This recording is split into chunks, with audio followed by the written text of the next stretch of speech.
സന്തോഷ് മാധവന് ഭൂമി നൽകിയ കേസിൽ അടൂർ പ്രകാശിനെതിരായ വിജിലൻസ് ദ്രുത പരിശോധന 15 ദിവസത്തിനകം പൂർത്തിയാക്കണമെന്ന് ഹൈക്കോടതി.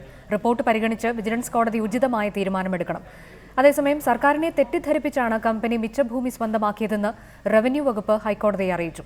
വസ്തുതകൾ ബോധ്യപ്പെട്ടപ്പോൾ റവന്യൂ മന്ത്രി തന്നെ ഉത്തരവ് റദ്ദാക്കിയെന്നും സർക്കാർ അറിയിച്ചു. എറണാകുളത്ത് പുത്തൻവേലിക്കരയിൽ സന്തോഷ് മാധവന് മിച്ചഭൂമി പതിച്ചു നൽകിയ കേസിൽ അടൂർ പ്രകാശിനെതിരെ ദ്രുതപരിശോധന നടക്കട്ടെ എന്ന നിലപാടാണ് ഹൈക്കോടതി ഇന്നും സ്വീകരിച്ചത്. അന്വേഷണം പൂർത്തിയാക്കാൻ 4 ആഴ്ചത്തെ സാവകാശമാണ് വിജിലൻസ് തേടിയത്.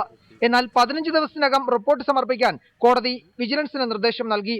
മൂവാറ്റുപുഴ വിജിലൻസ് കോടതി അന്വേഷണ റിപ്പോർട്ട് പരിഗണിച്ച് തുടർ നടപടികൾ സ്വീകരിക്കണം. പരാതിക്കാരന്റെ മൊഴി രേഖപ്പെടുത്താനും വിജിലൻസിന് കോടതി നിർദ്ദേശം നൽകി. അന്വേഷണം നിഷ്പക്ഷമായിരിക്കണം. ഊഹാപോഹങ്ങളുടെ അടിസ്ഥാനത്തിൽ തീരുമാനങ്ങൾ എടുക്കരുതെന്നും കോടതി നിർദ്ദേശിച്ചിട്ടുണ്ട്. അതേസമയം മന്ത്രിസഭാ തീരുമാനപ്രകാരമാണ് ഭൂമി നൽകിയതെന്ന് സർക്കാർ വിശദീകരിച്ചു. ഭൂമിക്ക് വേണ്ടി അപേക്ഷ സമർപ്പിച്ച കമ്പനി സർക്കാരിനെ തെറ്റിദ്ധരിപ്പിക്കുകയായിരുന്നു.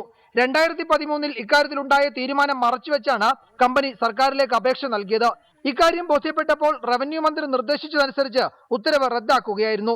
എന്നാൽ എല്ലാ വിശദാംശങ്ങളും വിജിലൻസ് പരിശോധിച്ച് ഉചിതമായ തീരുമാനമെടുക്കട്ടെ എന്ന് ഹൈക്കോടതി നിർദ്ദേശിച്ചു. ഈ ഘട്ടത്തിൽ ഹൈക്കോടതി പ്രശ്നത്തിൽ ഇടപെടുന്നില്ലെന്നും സിംഗിൾ ബെഞ്ച് അറിയിച്ചു. റിപ്പോർട്ടർ, കൊച്ചി.